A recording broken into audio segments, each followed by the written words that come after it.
Подача у штрафную. Сухаренко выходит з ворот, помиляється і залятає м'яч у вороти Мінська. Усё ж таки забиває Ньоман другий. Пролетів м'яч ось так по Здрадницьку мимо Матвея. І Леонард Гвет усё ж таки забиває.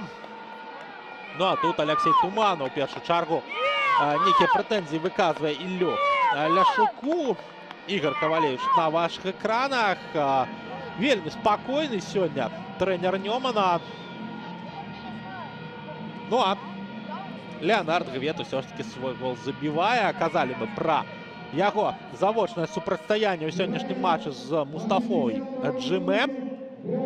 І бачимо ми Матвія Сухаренко. Поглядім повтор. І тут, магчыма, нават не помилка. Тут да чаго апеляваў Туманов, што не дазволіў Сухаренку сваю справу якасна зрабіць. Ягор Пархоменко потрапіў мяч у перакладзіну. І Леонард Гвет ужо у